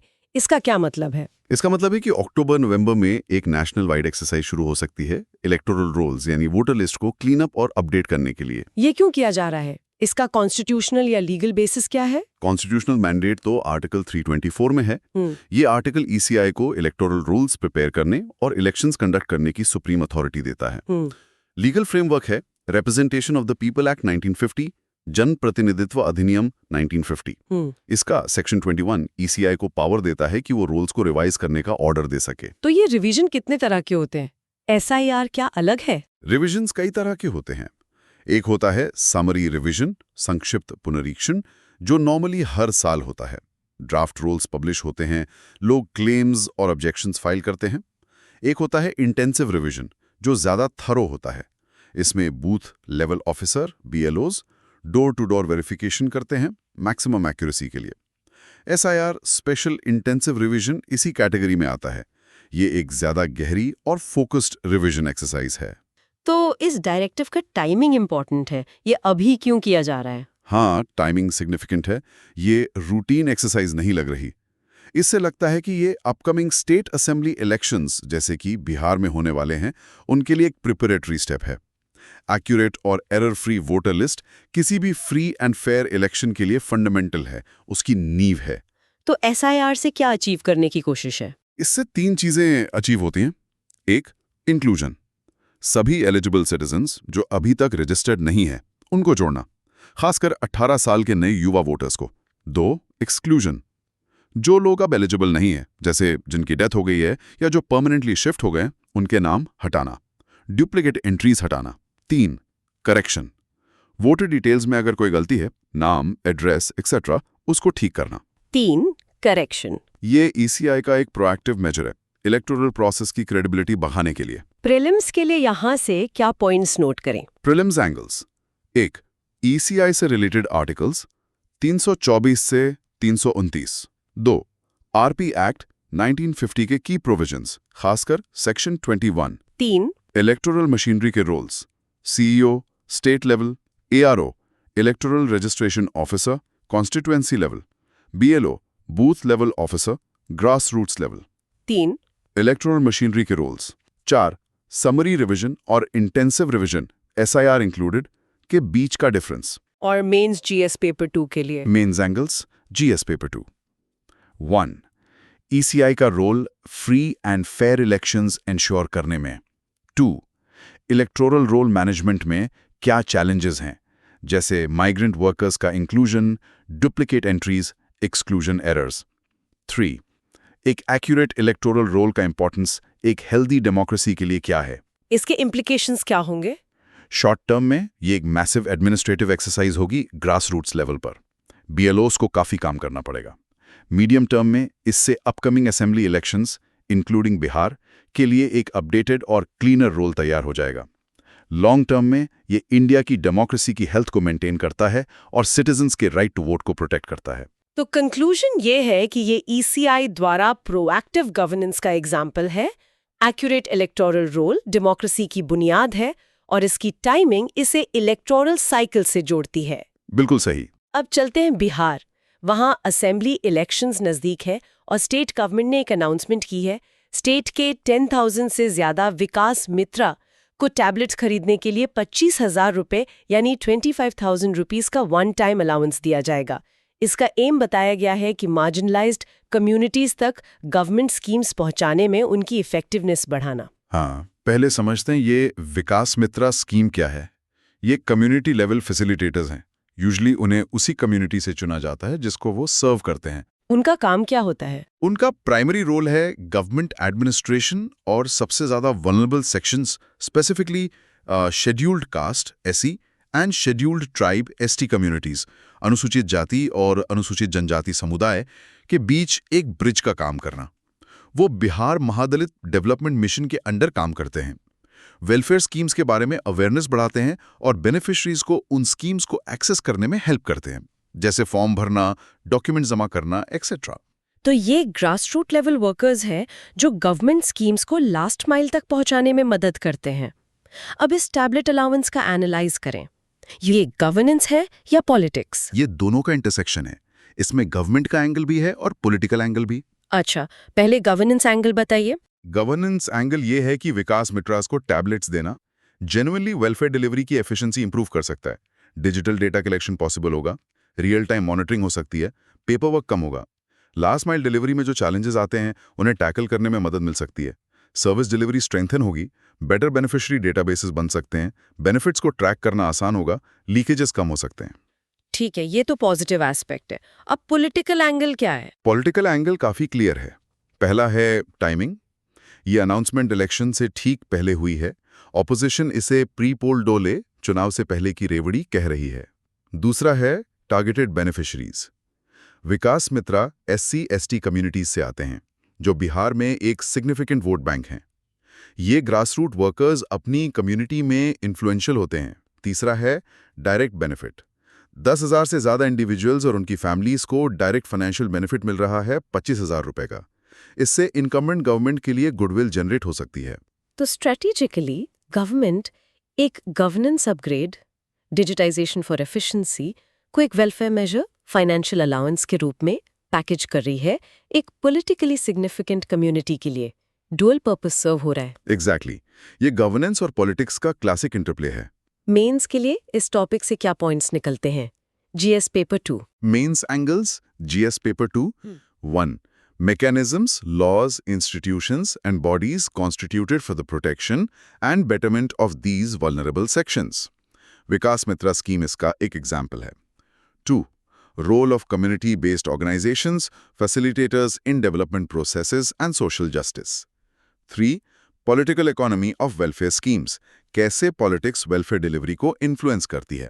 इसके इम्प्लीकेशंस क्या होंगे, short term, long term? Short term में विकास मित्रास का मोराल बूस्ट होगा, पोटेंशियल पॉजिटिव इलेक्टोरल इम्पैक्ट हो सकता है रूलिंग पार्टी के लिए। मीडियम टर्म में अगर ये टैबलेट्स इफेक्टिवली इंप्लीमेंट किए गए और यूज हुए तो वेलफेयर डिलीवरी में सच में इंप्रूवमेंट दिख सकता है। लॉन्ग टर्म में अगर ये मॉडल सक्सेसफुल होता है तो दूसरे स्टेट्स के लिए भी एक एग्जाम्पल बन सकता है कम्युनिटी फैसिलिटेटर्स को एम्पावर करने का। तो कंक्लूजन ये है कि एक गवर्नेंस पॉलिटिक्स इंटरफेस का एक इंटरेस्टिंग केस स्टडी है। पॉलिटिकल मोटिवेशंस के अलावा इस स्कीम में जेन्युइन पोटेंशियल है एफिशिएंसी और ट्रांसपेरेंसी बढ़ाने का, और ये वल्नरेबल सेक्शंस तक पहुंचने में कम्युनिटी फैसिलिटेटर्स की क्रूशियल रोल को हाईलाइट करता है। सही कहा। अब एनवायरनमेंट की तरफ चलते हैं। दिल्ली की एयर पोल्यूशन प्रॉब्लम तो सबको पता ही है। अब दिल्ली गवर्नमेंट ने अनाउंस किया है कि वो रोड्स पर smog eating photo catalytic coatings, प्रकाश उत्प्रेरक कोटिंग्स के यूज की फीजिबिलिटी स्टडी करेगी। ये क्या चीज है? हाँ, दिल्ली कंसिस्टेंटली दुनिया की सबसे पोल्यूटेड सिटीज में रैंक करती है। खासकर विंटर्स में एयर क्वालिटी बहुत खराब हो जाती है। पोल्यूशन के सोर्सेज भी मल्टी फैक्टोरियल हैं। Vehicular emissions, industrial pollution, construction dust, stubble burning. Action plan, EVs promotion, odd even scheme, anti smog guns. तो ये फोटो कैटालिटिक कोटिंग्स क्या अलग है? ये एक नॉवल टेक्नोलॉजी ड्रिवन अप्रोच है। फोटो कैटालिटिक कोटिंग्स एक्सप्लोर करना दिखाता है कि गवर्नमेंट इनोवेटिव सॉल्यूशंस की तलाश में है। पर ये टेक्नोलॉजी काम कैसे करती है? स्मॉग ईटिंग कैसे? इन कोटिंग्स में नैनो पार्टिकल्स होते हैं, जैसे टाइटेनियम डाइऑक्साइड TiO2। ये nano particles sunlight, specifically UV radiation के एक्सपोजर में कैटलिस्ट का काम करते हैं। कैटलिस्ट मतलब? कैटलिस्ट वो सब्सटेंस होता है जो केमिकल रिएक्शन को स्पीड अप करता है, खुद कंज्यूम हुए बिना। तो जब सनलाइट पड़ती है, ये TiO2 एक केमिकल रिएक्शन ट्रिगर करता है जो हवा में मौजूद हार्मफुल एयर पोल्यूटेंट्स जैसे नाइट्रोजन ऑक्साइड्स NOx और वॉलेटाइल ऑर्गेनिक कंपाउंड्स VOCs को लेस हार्मफुल सब्सटेंसेस जैसे नाइट्रेट्स और वाटर में ब्रेक डाउन कर देता है। तो बेसिकली सनलाइट की मदद से ये कोटिंग हवा साफ करती है। हाँ, एक तरह से। इसके पोटेंशियल बेनिफिट्स क्या हैं? एक तो ये पैसिव पोल्यूशन कंट्रोल है। एक बार अप्लाई कर दिया तो कोटिंग पैसिवली काम करती रहती है जब तक सनलाइट है, बिना किसी एक्सटर्नल एनर्जी के। दूसरा, इसे रोड्स पर अप्लाई करने का आइडिया है तो ये पोल्यूशन को सोर्स पर ही टारगेट करता है, क्योंकि रोड्स पर व्हीकुलर एमिशन से NOx कॉन्सेंट्रेशन हाई होती है। साउंड्स प्रॉमिसिंग, लेकिन इसकी फीजिबिलिटी स्टडी क्यों की जा रही है? क्या चैलेंजेस हैं? Effectiveness. Real world urban conditions में ये कितनी इफेक्टिव है? लैब कंडीशंस अलग होती हैं, रियल वर्ल्ड अलग। 2. ड्यूरेबिलिटी। हाई ट्रैफिक रोड्स पर ये कोटिंग कितनी टिकेगी? बारिश, धूल, वेयर एंड टियर का क्या असर होगा? कितनी जल्दी रीअप्लाई करना पड़ेगा? 3. Cost benefit analysis. क्या ये टेक्नोलॉजी कॉस्ट इफेक्टिव है बाकी पोल्यूशन कंट्रोल मेजर्स के कंपैरिजन में? कितना खर्चा आएगा लार्ज स्केल पर अप्लाई करने में? 4. By products. जो फाइनल प्रोडक्ट्स बन रहे हैं जैसे नाइट्रेट्स, क्या वो एनवायरमेंटली बनाइन है या उनका कोई और नेगेटिव इम्पैक्ट हो सकता है? तो अभी काफी सवाल है जिनके जवाब ढूंढने हैं। मेंस के लिए इसका क्या रेलेवेंस है? GS paper 3। Mains angles GS paper 3। 1. Conservation, environmental pollution and degradation, environmental impact assessment. 2. Use of science and technology in disaster and environmental management. ये SNT एप्लीकेशन का एग्जाम्पल है। इसके इम्प्लीकेशंस क्या होंगे? शॉर्ट टर्म में इस study से valuable data मिलेगा इस टेक्नोलॉजी की इफेक्टिवनेस और फीजिबिलिटी पर। मीडियम टर्म में अगर ये फीजिबल और इफेक्टिव पाई गई तो ये दिल्ली की एयर पोल्यूशन कंट्रोल स्ट्रैटेजी का एक सप्लीमेंट्री मेजर बन सकती है। ये एग्जिस्टिंग मेजर्स को रिप्लेस नहीं करेगी पर ऐड कर सकती है। लॉन्ग टर्म में ये पैसिव पोल्यूशन कंट्रोल टेक्नोलॉजीज में R&D को स्पर कर सकता है। तो कंक्लूजन ये है कि ये एक इनोवेटिव अप्रोच है, लेकिन सिल्वर बुलेट नहीं है। एक होलिस्टिक स्ट्रैटेजी का पार्ट होना चाहिए। फीजिबिलिटी स्टडी करना एविडेंस बेस्ड पॉलिसी मेकिंग का एक अच्छा एग्जाम्पल है। पहले टेस्ट करो, फिर इम्प्लीमेंट करो। बिल्कुल। चलो इस स्मॉग ईटिंग कोटिंग के पीछे की साइंस को थोड़ा और डिटेल में समझें। आपने कहा ये फोटो कैटालिसिस के प्रिंसिपल पर बेस्ड है। ये प्रोसेस क्या है? हाँ, फोटो कैटालिसिस एक प्रोसेस है जहां एक सब्सटेंस जिसे फोटो कैटालिस्ट कहते हैं लाइट के एक्सपोजर में केमिकल रिएक्शन को एक्सेलरेट करता है। सबसे कॉमनली यूज्ड फोटो कैटालिस्ट है titanium dioxide TiO2। Late me repeat, titanium dioxide TiO2। खासकर इसका एनेटास क्रिस्टलिन फॉर्म। टाइटेनियम डाइऑक्साइड ही क्यों यूज करते हैं? क्योंकि TiO2 एक सेमीकंडक्टर मटेरियल है जो केमिकली स्टेबल है, नॉन टॉक्सिक है, रिलेटिवली इनएक्सपेंसिव है और यूवी लाइट को एब्जॉर्ब करने में काफी एफिशिएंट है। ओके, तो ये काम कैसे करता है स्टेप बाय स्टेप, बिल्कुल सिंपल टर्म्स में? ओके, सिंपल रखते हैं। एक्टिवेशन, सक्रियण। जब सनलाइट स्पेसिफिकली उसमें मौजूद UV rays TiO2 coated surface पर पड़ती है तो TiO2 नैनो पार्टिकल्स में इलेक्ट्रॉन्स एक्साइट होते हैं। इससे इलेक्ट्रॉन होल पेयर्स क्रिएट होते हैं। Electrons negative charge, holes positive charge की तरह बिहेव करते हैं। ठीक है, लाइट ने एक्टिवेट कर दिया, फिर स्टेप 2, रेडिकल फॉर्मेशन, रेडिकल निर्माण। ये जो highly reactive electron hole pairs बने हैं, ये हवा में मौजूद वाटर वेपर H2O और ऑक्सीजन O2 से इंटरैक्ट करते हैं। इस इंटरैक्शन से बहुत पावरफुल ऑक्सीडाइजिंग एजेंट्स बनते हैं। सबसे इंपॉर्टेंट है हाइड्रोक्सिल रेडिकल पॉइंट OH। एक और बनता है सुपर ऑक्साइड रेडिकल O2-। ये रेडिकल्स एक्सट्रीमली रिएक्टिव होते हैं, अनस्टेबल होते हैं। हाइड्रोक्सिल रेडिकल, ये तो काफी स्ट्रॉन्ग ऑक्सीडाइजिंग एजेंट माना जाता है। हाँ, एटमॉस्फेयर का डिटर्जेंट भी कहते हैं इसे कभी-कभी। अब स्टेप 3, पोल्यूटेंट डिग्रेडेशन। ये जो रेडिकल्स बने हैं जैसे OH, ये कोटेड सरफेस के कांटेक्ट में आने वाले पोल्यूटेंट मॉलिक्यूल्स पर अटैक करते हैं और उन्हें ऑक्सीडाइज कर देते हैं, मतलब उन्हें तोड़ देते हैं। हार्मफुल पोल्यूटेंट्स जैसे nitrogen oxides, sulphur oxides, volatile organic compounds, ये सब सिंपलर, लेस हार्मफुल सब्सटेंसेस में ब्रेक डाउन हो जाते हैं। तो केमिकल रिएक्शन से पोल्यूटेंट्स टूट जाते हैं और फाइनल प्रोडक्ट्स क्या बनते हैं? Step 4, final products. एग्जाम्पल के लिए NOx नाइट्रोजन ऑक्साइड्स कन्वर्ट हो जाता है हार्मलेस नाइट्रेट आयंस NO3- में। ये नाइट्रेट आयंस फिर पानी में सॉल्युबल होते हैं और बारिश से धुल जाते हैं या सरफेस पर सेटल हो जाते हैं। VOCs ब्रेक डाउन होकर CO2 और वाटर बन सकते हैं। तो पोल्यूटेंट्स इफेक्टिवली न्यूट्रलाइज हो जाते हैं। ये टेक्नोलॉजी रोड्स के अलावा और कहाँ यूज हो सकती है? इसके काफी एप्लीकेशंस हैं। इसे पेंट्स में मिक्स किया जा सकता है एयर प्योरीफाइंग पेंट्स बनाने के लिए।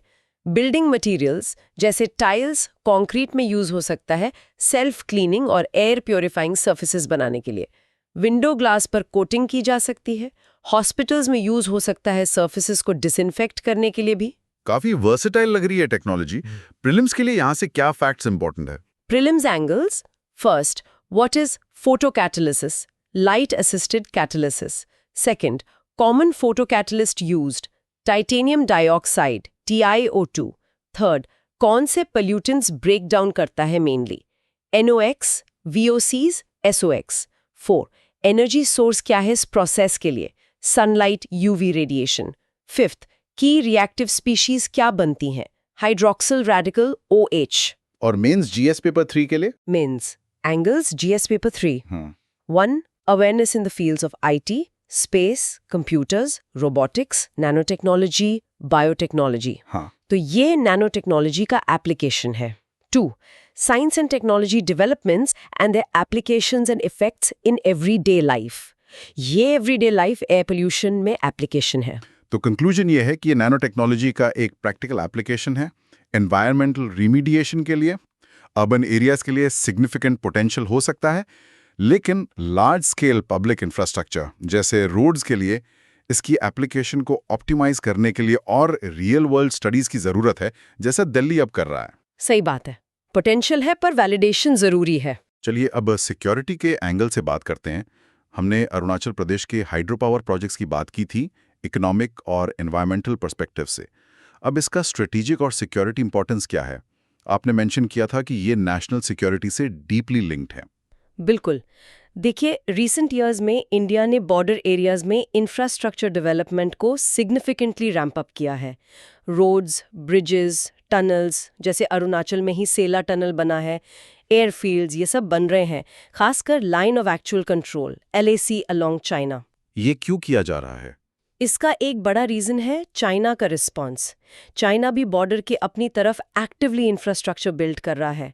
वो ब्रह्मपुत्रा, जिसे वहाँ यारलुंग सांगपो कहते हैं, कि अपर रीचेस पर बड़े डैम्स बना रहा है। बॉर्डर के पास ड्यूल यूज, सिविलियन और मिलिट्री दोनों के काम आ सकने वाले विलेजेस बना रहा है। तो इंडिया को भी अपनी तरफ कैपेबिलिटीज एनहांस करनी पड़ रही हैं। तो इंफ्रास्ट्रक्चर एक स्ट्रेटेजिक एसेट कैसे है? बॉर्डर पर रोड्स या डैम्स बनाने से सिक्योरिटी कैसे बढ़ती है? कई तरह से बढ़ती है। पहला, डेटरेंस एंड डिफेंस, निवारण और रक्षा। अगर बॉर्डर पर रोबस्ट इंफ्रास्ट्रक्चर है, अच्छी रोड्स हैं, रिलायबल पावर सप्लाई है, जैसे इन हाइड्रो पावर प्रोजेक्ट से मिलेगी, तो ट्रूप्स और मिलिट्री इक्विपमेंट का स्विफ्ट मूवमेंट पॉसिबल होता है क्राइसिस के टाइम पर। इससे आर्म्ड फोर्सेस का डिफेंसिव पोस्चर एनहांस होता है, रिस्पॉन्स टाइम कम हो जाता है। अच्छा, मोबिलिटी बढ़ती है। दूसरा, असर्टिंग सॉवरेंटी, संप्रभुता का दावा। जब आप किसी टेरिटरी पर permanent large scale economic assets जैसे डैम्स बनाते हैं, तो ये उस टेरिटरी पर आपकी सॉवरेंटी और एडमिनिस्ट्रेटिव कंट्रोल को असर्ट करने का एक टैंजिबल तरीका है, खासकर जब पड़ोसी उस एरिया पर क्लेम करता हो। ये उस रीजन को नेशनल मेन स्ट्रीम से डीपली इंटीग्रेट करता है। मतलब आप प्रैक्टिकल रूप से दिखा रहे हैं कि ये एरिया आपका है और आप यहाँ डेवलप कर रहे हैं। एग्जैक्टली। तीसरा, economic development and population retention, आर्थिक विकास और जनसंख्या प्रतिधारण। अच्छा, इंफ्रास्ट्रक्चर बॉर्डर एरियाज में इकोनॉमिक अपॉर्चुनिटीज क्रिएट करता है। इससे लोकल पॉपुलेशन का आउट माइग्रेशन रुकता है। सेंसिटिव बॉर्डर एरियाज में पॉपुलेशन का होना जरूरी है। एक पॉपुलेटेड बॉर्डर एक एम्प्टी बॉर्डर से बेहतर लाइन ऑफ डिफेंस मानी जाती है। लोग वहां रहते हैं तो वो आईज एंड ईयर्स का काम भी करते हैं। ये इंपॉर्टेंट पॉइंट है, पॉपुलेशन रिटेंशन। चौथा, वाटर सिक्योरिटी, जल सुरक्षा। डाउनस्ट्रीम रिवर्स पर हाइड्रो पावर प्रोजेक्ट्स बनाना इंडिया के लोअर राइपेरियन राइट्स, निचले तटवर्ती अधिकारों को भी इस्टेब्लिश करता है। ये चाइना की अपस्ट्रीम डैम बिल्डिंग एक्टिविटीज को देखते हुए एक क्रूशियल स्ट्रेटेजिक कंसिडरेशन है। हम अपने वाटर रिसोर्सेज पर अपना हक जता रहे हैं। मेंस के लिए इसमें जीएस पेपर 3 के कौन से टॉपिक्स लिंक होते हैं? Mains angles GS paper 3. 1. Security challenges and their management in border areas. 2. Linkages between development and spread of extremism. यहाँ extremism नहीं पर stability का issue है. 3. Role of external state and non-state actors in creating challenges to internal security. China का role यहाँ external state actor का है। तो इसका इम्प्लीकेशन ये है कि इंडिया बॉर्डर रीजन्स के होलिस्टिक डेवलपमेंट को अपनी नेशनल सिक्योरिटी स्ट्रैटेजी का एक इंटीग्रल पार्ट मान रहा है। ये सिर्फ मिलिट्री सेंट्रिक अप्रोच नहीं है। हाँ, ये शिफ्ट दिख रहा है। पहले फोकस ज़्यादा मिलिट्री पर था, अब एक कॉम्प्रिहेंसिव अप्रोच है, defence plus development plus diplomacy. Arunachal के ये प्रोजेक्ट्स इसी स्ट्रैटेजी को एग्जेम्प्लीफाई करते हैं। ये एक तरह से development is the best defence के प्रिंसिपल को फॉलो करते हैं। ये एडवर्सरी की एक्टिविटीज़ का एक नेसेसरी रिस्पॉन्स भी है और इंडिया का इंटीग्रेटेड अप्रोच भी अंडरस्कोर करता है। काफी इंपॉर्टेंट स्ट्रेटेजिक डायमेंशन है इन प्रोजेक्ट्स का। अब सोशल इश्यूज पर आते हैं। हमने बिहार के विकास मित्रास की बात की थी गवर्नेंस और पॉलिटिक्स के एंगल से।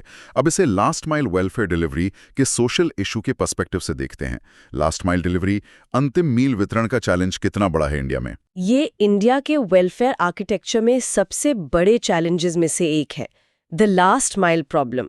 मतलब सरकार स्कीम्स तो बनाती है, पैसा भी एलोकेट करती है, लेकिन ये इंश्योर करना कि वो स्कीम्स और उनके बेनिफिट्स इंटेंडेड बेनिफिशरीज तक सही में पहुंचे बिना लीकेजेस या एक्सक्लूजन एरर्स के, ये बहुत मुश्किल होता है। और ये प्रॉब्लम वल्नरेबल पॉपुलेशंस के लिए और भी ज्यादा होगी। बिल्कुल।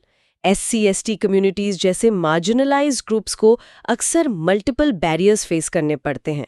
उन्हें स्कीम्स के बारे में जानकारी नहीं होती, लैक ऑफ अवेयरनेस, स्कीम को एक्सेस करने का प्रोसीजर कॉम्प्लेक्स होता है, डॉक्यूमेंट्स पूरे नहीं होते और कभी-कभी सोशल डिस्क्रिमिनेशन का भी सामना करना पड़ता है। ऐसे में विकास मित्रा का रोल क्या है? वो इस लास्ट माइल गैप को कैसे ब्रिज करते हैं? विकास मित्र स्टेट मशीनरी और मार्जिनलाइज्ड कम्युनिटीज के बीच एक वाइटल लिंक है। उनका रोल कई गुना है। 1. Bridge function. वो सरकारी बाबुओं की भाषा को आम आदमी की भाषा में ट्रांसलेट करते हैं, कॉम्प्लेक्स स्कीम्स को अंडरस्टैंडेबल इंफॉर्मेशन में बदलते हैं। 2. फैसिलिटेशन। वो बेनिफिशरीज को एक्टिवली असिस्ट करते हैं, फॉर्म भरने में, डॉक्यूमेंट्स जमा करने में, सरकारी दफ्तर तक जाने में। 3. Community mobilisation. क्योंकि वो उसी कम्युनिटी से होते हैं, लोग उन पर ट्रस्ट करते हैं। वो लोगों को डेवलपमेंट प्रोग्राम्स में पार्टिसिपेट करने के लिए मोबिलाइज कर सकते हैं, अवेयरनेस मीटिंग्स ऑर्गेनाइज कर सकते हैं। तो वो एक ह्यूमन इंटरफेस प्रोवाइड करते हैं जो बहुत ज़रूरी है। अब इस कॉन्टेक्स्ट में उन्हें टैबलेट देने की सिग्निफिकेंस क्या है? इस टैबलेट अलाउंस की सिग्निफिकेंस ये है कि 1. Reduces digital divide. ये ग्रासरूट्स एडमिनिस्ट्रेशन में डिजिटल डिवाइड को कम करता है, उन फैसिलिटेटर्स को टेक्नोलॉजी से इक्विप करता है। 2. Improves efficiency. डिजिटल टूल से बेनिफिशियरी आइडेंटिफिकेशन आसान हो सकती है, डेटा मैनेजमेंट बेटर हो सकता है, एप्लीकेशन ट्रैकिंग स्ट्रीमलाइन हो सकती है, ट्रांसपेरेंसी बढ़ सकती है। 3. एम्पावरमेंट। ये विकास मित्रास को एम्पावर करता है, उन्हें टूल्स देता है अपना काम बेहतर तरीके से करने के लिए। उनका स्टेटस भी इम्प्रूव हो सकता है कम्युनिटी में। मेंस जीएस पेपर 2 के लिए सोशल इशू एंगल से क्या पॉइंट्स बनेंगे? Mains angles GS paper 2. 1. Welfare schemes for vulnerable sections of the population by the center and states and the performance of these schemes. 2. Mechanisms, laws, institutions and bodies constituted for the protection and betterment of these vulnerable sections. 3. Importance of human interface and community participation in ensuring effective service delivery. तो conclusion ये है कि digital governance के युग में भी marginalised communities तक effective last mile delivery के लिए एक ट्रस्टेड ह्यूमन इंटरफेस जैसे विकास मित्रास क्रूशियल हैं। टेक्नोलॉजी उनके हाथ में एक पावरफुल इनेबलर बन सकती है।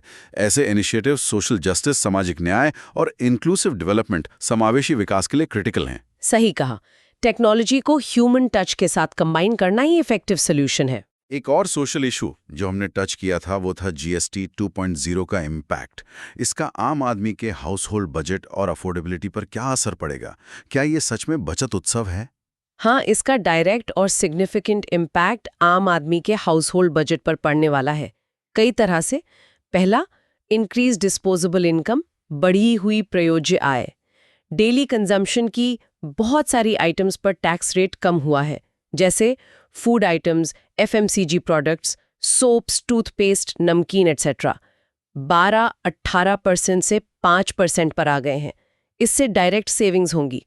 Consumer durables, TV, AC, refrigerators 28% से 18% पर आ गए हैं। इससे ये चीज़ें मिडिल क्लास के लिए ज़्यादा अफोर्डेबल हो जाएंगी। EMI पर लेने वालों को भी फायदा होगा। हाँ, ये तो सीधा बजट पर असर डालेगा। दूसरा, रिड्यूस्ड हेल्थ केयर कॉस्ट्स, घटी हुई स्वास्थ्य लागत। ये बहुत इंपॉर्टेंट है। इंडिविजुअल लाइफ और हेल्थ इंश्योरेंस का जीएसटी से एग्जेम्प्ट होना पहले 18% था, एक बड़ी राहत है। इंश्योरेंस प्रीमियम्स कम हो सकते हैं। साथ ही कई लाइफ सेविंग ड्रग्स का जीरो रेट होना out of pocket health expenditure का बर्डन कम कर सकता है। इंडिया में out of pocket health spending poverty का एक मेजर कॉज है।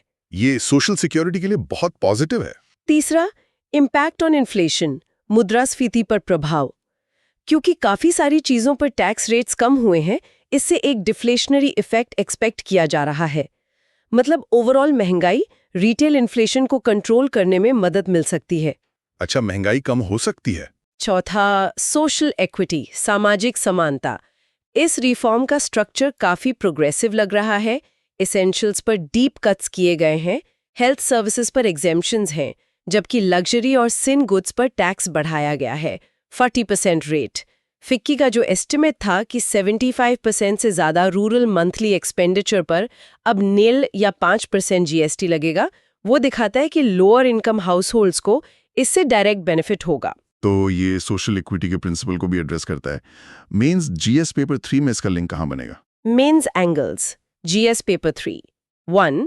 Indian economy and issues relating to planning, mobilization of resources, growth, development and employment. ये growth और development से related है। 2. Inclusive growth and issues arising from it. ये reform inclusive growth को promote कर सकता है। 3. Government budgeting. Taxation policy का हिस्सा है। तो इसका कंक्लूजन ये है कि जीएसटी 2.0 आम आदमी की ईज ऑफ लिविंग इंप्रूव करने का एक डायरेक्ट इंटरवेंशन है। मिडिल और लोअर मिडिल क्लासेस को टेंजिबल रिलीफ देता है, कंज्यूमर सेंटिमेंट और डिमांड को बूस्ट कर सकता है, और ये एक वेलफेयर ओरिएंटेड टैक्सेशन पॉलिसी की तरफ मूव रिफ्लेक्ट करता है। हाँ, इंटेंशन तो यही लग रहा है। अब देखना है कि इसका ट्रांसमिशन कंज्यूमर्स तक कितना इफेक्टिवली होता है और बिजनेसेस इसका फायदा कंज्यूमर्स को पास ऑन करते हैं या नहीं। अब आते हैं कल्चर सेक्शन पर। हमने पिपरावा रेलिक्स की बात की थी कल्चरल डिप्लोमेसी के कॉन्टेक्स्ट में। इनकी कल्चरल और हिस्टोरिकल सिग्निफिकेंस क्या है इंडिया की बुद्धिस्ट हेरिटेज के लिए? ये रिलिक्स एक्सट्रीमली सिग्निफिकेंट है। जैसा हमने डिस्कस किया, ये पिपरावा यूपी में लेट 19th सेंचुरी में एक स्तूपा के अंदर से डिस्कवर हुए थे। जो कास्केट मिला था उस पर ब्राह्मी स्क्रिप्ट में एक इंस्क्रिप्शन है। स्कॉलर्स उस इंस्क्रिप्शन को इंटरप्रेट करते हैं कि ये रेलिक्स बुद्धा के ही हैं जो उनके साक्या क्लैन ने डिपॉजिट किए थे उनकी डेथ के बाद। तो ये डायरेक्ट फिजिकल लिंक हो सकता है हिस्टोरिकल बुद्धा से? हाँ, इसीलिए ये इतने इम्पॉर्टेंट है। ये पिपरावा को हिस्टोरिकल बुद्धा से एसोसिएटेड सबसे इम्पॉर्टेंट साइट्स में से एक बनाता है।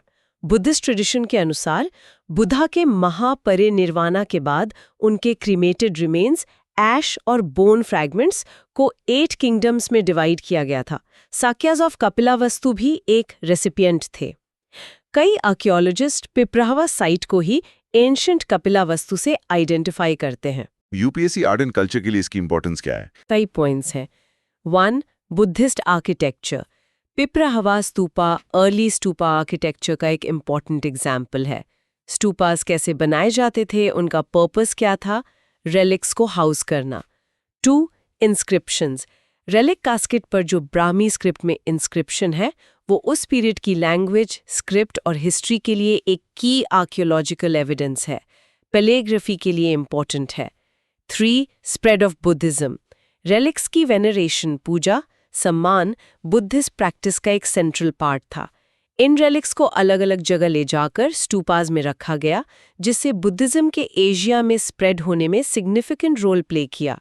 लोग पिलग्रिमेज के लिए आते थे। प्रीलिम्स के लिए क्या फैक्ट्स याद रखें? Prelims angles. 1. पिपरावा की location, Uttar Pradesh, near Nepal border. 2. किस क्लैन से एसोसिएशन है, सक्य क्लैन। 3. स्टूपास और रेलिक कैस्केट्स का कॉन्सेप्ट बुद्धिज्म में। 4. महापरिनिर्वाणा, बुद्धा's डेथ का concept. 5. Possible identification with ancient Kapilavastu. और मेंस जीएस पेपर 1 के लिए? Mains Angles GS Paper 1. Indian culture will cover the salient aspects of art forms, literature and architecture from ancient to modern times. तो ये ancient Indian architecture, stupa और religious traditions का हिस्सा है। तो conclusion ये है कि ये relics priceless, tangible cultural heritage हैं हिस्टोरिकल बुद्धा के टाइम से एक डायरेक्ट लिंक प्रोवाइड करते हैं, और ये सिर्फ हिस्टोरिकल आर्टिफैक्ट्स नहीं बल्कि पीस और कंपैशन के पावरफुल एम्बेसडर्स भी हैं, जैसा कि इनका रशिया में एग्जीबिशन दिखा था।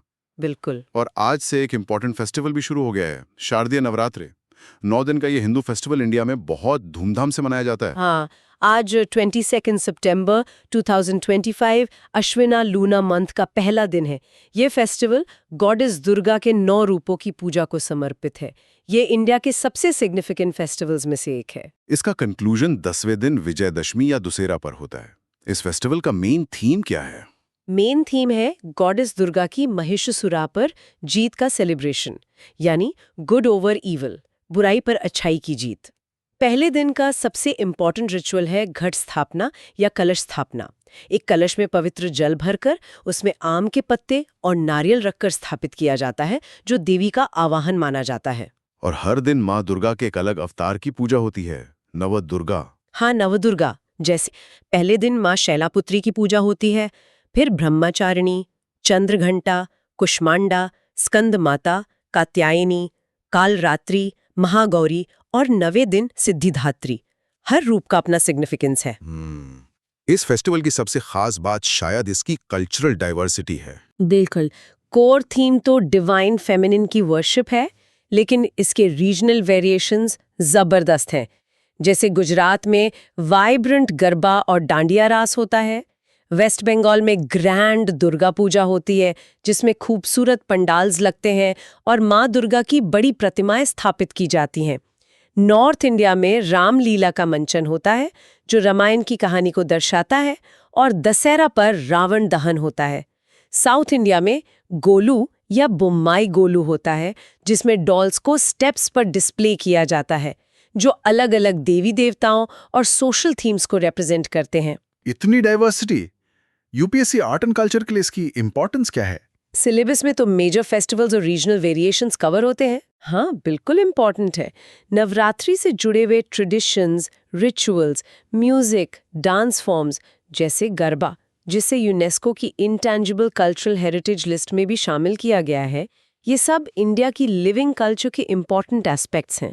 ये सिर्फ एक रिलीजियस फेस्टिवल नहीं, एक मेजर सोशो कल्चरल इवेंट है। तो प्रीलिम्स के लिए क्या पॉइंट्स नोट करने चाहिए? प्रीलिम्स एंगल्स 1 की ritual Ghatasthapana, ritual 2 concept of Navadurga, 3 major regional variations, Durga Puja Bengal, Garba Dandiya Gujarat, Ramlila north, Golu south, 3 major regional variations, 4 associated dance forms like Garba, UNESCO ICH. 5 Timing, अश्विना मंथ, सेप oct. तो कंक्लूजन ये है कि नवरात्रि शक्ति यानी फेमिनिन डिवाइन प्रिंसिपल का एक प्रोफाउंड सेलिब्रेशन है, और ये इंडिया की कल्चरल रिचनेस और यूनिटी इन डाइवर्सिटी का एक वाइब्रेंट शोकेस है। सही कहा। अब आते हैं एथिक्स लिंकेजेस पर। जीएस पेपर 4 के पर्सपेक्टिव से आज के टॉपिक्स में कुछ इंटरेस्टिंग एथिकल डायमेंशंस हैं। हाँ, कुछ पॉइंट्स हैं जिन पर सोचा जा सकता है। पहला, वेलफेयरिज्म वर्सेस पॉपुलिज्म, कल्याणवाद बनाम लोक लुभावनवाद। बिहार में विकास मित्रों को टैबलेट अलाउंस इलेक्शन से ठीक पहले अनाउंस करना एथिकल क्वेश्चंस उठाता है। स्टेटेड एम तो है गवर्नेंस इंप्रूव करना, जो कि प्रोबिटी इन गवर्नेंस का कंपोनेंट है, लेकिन टाइमिंग पॉपुलिस्ट मोटिव सजेस्ट करती है। ये एक डायलेमा क्रिएट करता है potential public good versus use for electoral gain. यहाँ ऑब्जेक्टिविटी, वस्तुनिष्ठता और इम्पार्शलिटी, निष्पक्षता जैसे फाउंडेशनल वैल्यूज टेस्ट होते हैं, सिविल सर्वेंट्स के लिए भी और पॉलिटिकल एग्जीक्यूटिव के लिए भी। क्या डिसीजन पब्लिक इंटरेस्ट में लिया गया है या पॉलिटिकल इंटरेस्ट में? ये एक कॉमन डिलेमा है पॉलिसी मेकिंग में। दूसरा, प्रोटेक्शनिज्म एंड ग्लोबल जस्टिस, संरक्षणवाद और वैश्विक न्याय। यूएस का H-1B वीजा फीस हाइक एक प्रोटेक्शनिस्ट स्टैंस रिफ्लेक्ट करता है। इसको हम ग्लोबल जस्टिस के पर्सपेक्टिव से एनालाइज कर सकते हैं। इंडिविजुअल्स को मेरिट के बेसिस पर अपॉर्चुनिटी सीक करने का राइट होना चाहिए ग्लोबली। तो क्या एक नेशन को अपने सिटीजन्स के एम्प्लॉयमेंट को प्रायोरिटाइज करने का एब्सोल्यूट राइट है, भले ही इससे ग्लोबल टैलेंट मोबिलिटी को नुकसान हो और शायद उसके अपने लॉन्ग टर्म इनोवेशन को भी नुकसान हो? यहाँ national interest versus global good का कॉन्फ्लिक्ट है। फेयरनेस और जस्टिस के प्रिंसिपल्स अप्लाई होते हैं। ये इंटरनेशनल एथिक्स का सवाल है। तीसरा, टैक्सेशन एंड सोशल जस्टिस, कराधान और सामाजिक न्याय। जीएसटी 2.0 रिफॉर्म, जिसमें एसेंशियल्स पर टैक्स कम किया गया है और हेल्थ इंश्योरेंस एग्जेम्प्ट किया गया है। ये रिफ्लेक्ट करता है कि गवर्नेंस टूल्स लाइक टैक्सेशन को सोशल जस्टिस, सामाजिक न्याय और इक्विटी, समानता प्रमोट करने के लिए यूज किया जा सकता है। एक just tax system ideally progressive होना चाहिए, यानी जिसकी इनकम ज्यादा है वो ज्यादा टैक्स दे और जरूरी चीजों पर कम टैक्स हो। ये रिफॉर्म उस डायरेक्शन में एक स्टेप लग रहा है। ये Gandhian concept Sarvodaya welfare of all से भी अलाइन करता है। टैक्सेशन सिर्फ रेवेन्यू कलेक्शन का टूल नहीं, सोशल इंजीनियरिंग का भी टूल हो सकता है। तो पॉलिसीज के एथिकल डायमेंशंस को समझना भी यूपीएससी एस्पिरेंट्स के लिए जरूरी है। बिल्कुल, जीएस पेपर 4 में केस स्टडीज में ऐसे डिलेमास आ सकते हैं। चलिए अब एक क्विक रिकैप करते हैं प्लेसेस इन न्यूज का। कौन कौन सी जगह आज खबरों में थी? ओके, तो 1, अरुणाचल प्रदेश। वहां नए हाइड्रो पावर प्रोजेक्ट्स लॉन्च हुए हैं, स्ट्रेटेजिक लोकेशन है। 2, पिपराहवा, उत्तर प्रदेश। यहाँ के ancient Buddhist relics Russia exhibition के लिए जा रहे हैं। इसे एंशिएंट कपिला वस्तु से आइडेंटिफाई किया जाता है। 3, Washington DC and New York USA. India US trade negotiations चल रही हैं। यूएनजीएस साइडलाइन मीटिंग्स भी हो सकती है न्यूयॉर्क में। 4, सदर्न लेबनान। वहां इजरायली ड्रोन स्ट्राइक की खबर थी, इसलिए न्यूज में था। ये ओरिजिनल आउटलाइन में नहीं था, पर आईआर कॉन्टेक्स्ट में रेलेवेंट हो सकता है। मैं फोकस आज के टॉपिक्स पर रखें तो पहले 3 ज्यादा इंपॉर्टेंट है। राइट, तो अरुणाचल, पिपराहवा और यूएस सिटीज याद रखनी है। अब कुछ फैक्ट्स एंड फिगर्स रिवाइज कर लेते हैं जो आज हमने डिस्कस किए। Let's quickly revise key numbers. New GST slabs, primarily 5% 5% and 18%. 18%, Special demerit rate 40%. 40%, GST revenue implication. सरकार का एस्टिमेट है अप्रॉक्स 48,000 करोड़ रुपीस एनुअली का नेट नेगेटिव इम्पैक्ट। विकास मित्रा अलाउंस 25,000 रुपए 25,000 rupees one time allowance, Bihar में 10,000 से ज्यादा विकास मित्रास के लिए। यूएस टैरिफ्स ऑन इंडिया जो पहले टॉक्स स्टॉल होने का रीजन थे, total 50%, 50%। 25% reciprocal plus 25% penalty. India US bilateral trade agreement का गोल, ट्रेड को $500 बिलियन तक ले जाना by 2030। H1B visa fee hike clarification, applies only to new applicants. Thanks. ये नंबर्स याद रखने में हेल्प करेगा। तो अब पूरे डिस्कशन का एक क्विक समरी या की टेकअवेज निकालते हैं। हाँ, जरूर। तो आज के important points. 1, GST 2.0 launched, revamped system, mainly 5% and 18% slabs plus 40% demerit rate. M है सिंप्लीफिकेशन और कंजम्पशन बूस्ट, बचत उत्सव। लेकिन 48,000 करोड़ का फिस्कल चैलेंज है, फिस्कल फेडरलिज्म का टेस्ट है।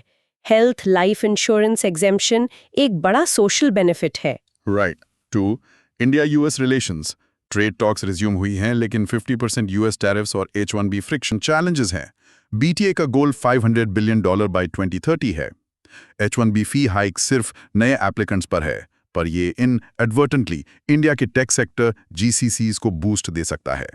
Strategic autonomy versus economic interest का बैलेंस इंडिया को करना है। Correct. 3, strategic infra and governance. Arunachala hydro power projects, energy security, renewable push और स्ट्रेटेजिक असर्शन तीनों हैं। ECI वोटर लिस्ट के स्पेशल इंटेंसिव रिवीजन SIR की तैयारी कर रहा है। बिहार की विकास मित्रा टैबलेट अलाउंस, गवर्नेंस और प्री-पोल पॉलिटिक्स का मिक्स है। ठीक है। 4, tech and environment. Delhi smog eating photocatalytic coatings TiO2 plus sunlight की फीजिबिलिटी स्टडी कर रही है। इनोवेटिव अप्रोच है, पर इफेक्टिवनेस टेस्ट करनी होगी। Yes. 5, culture and society.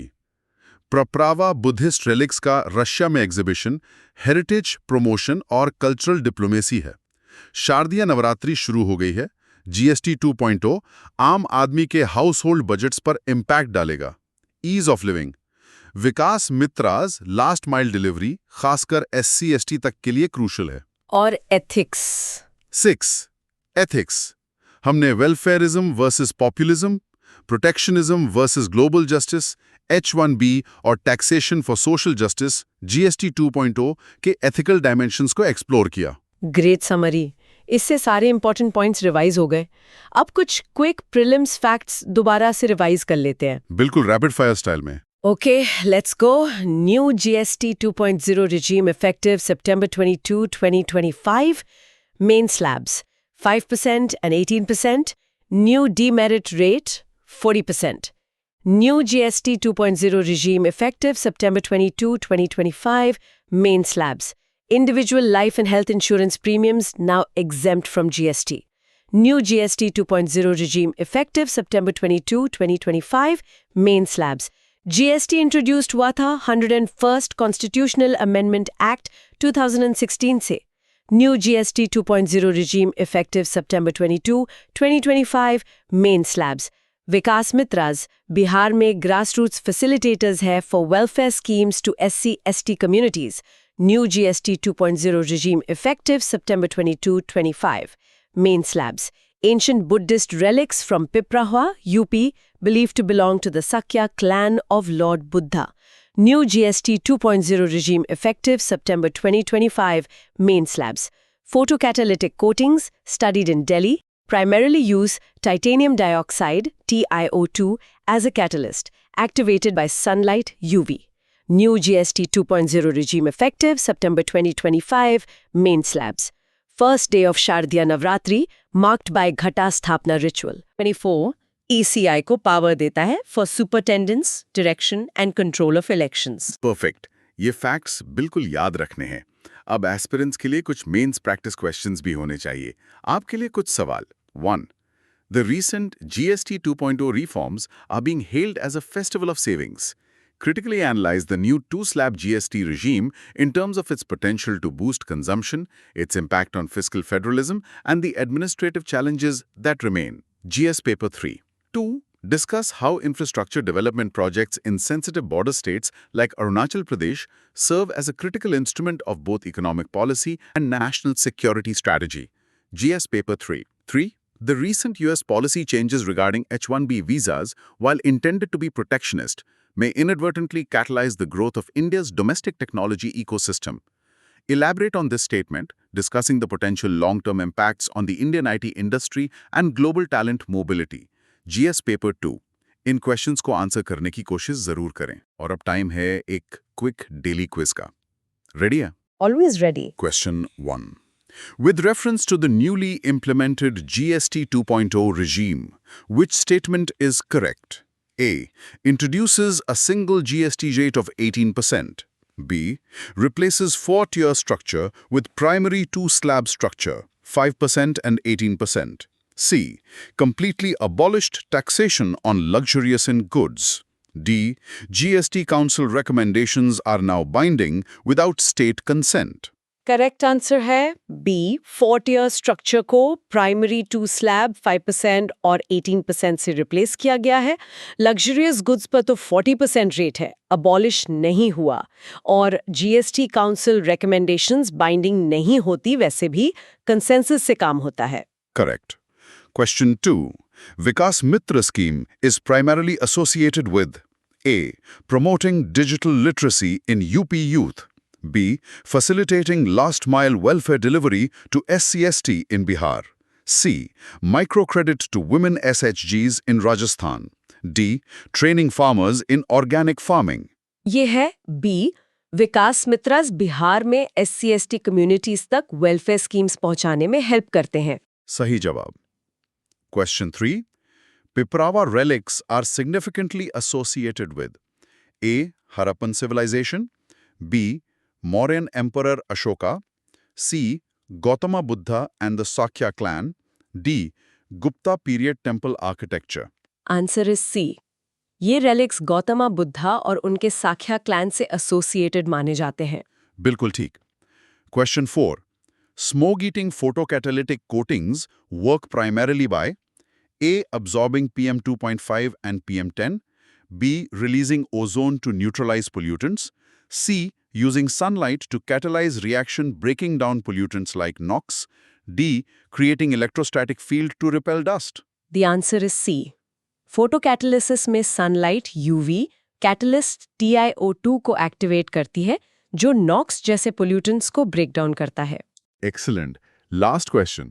Question 5. India-US trade talks were previously stalled primarily due to A. Disagreements over digital services tax, B. US tariffs on India, partly linked to Russian oil purchase, C. India's refusal to join IPEF, D. WTO disputes over agricultural subsidies. इसका answer है B, वो 50% US tariffs जिनका connection Russian oil purchase से भी जोड़ा गया था, वो टॉक्स स्टॉल होने का प्राइमरी रीजन था। जबरदस्त, पांचों आंसर सही। आप लोग भी कमेंट सेक्शन में बताइए आपके कितने आंसर सही हुए। रिवीजन के लिए कुछ फ्लैश कार्ड्स भी बना लेते हैं। की terms: good idea, quick revision, flash cards, GST 2.0, revamped GST effect September 2025, 2 main slants, 5%, 18%, 40% demerit rate. Article 246A grants concurrent power union states to levy GST. Article 279A provides for GST Council creation.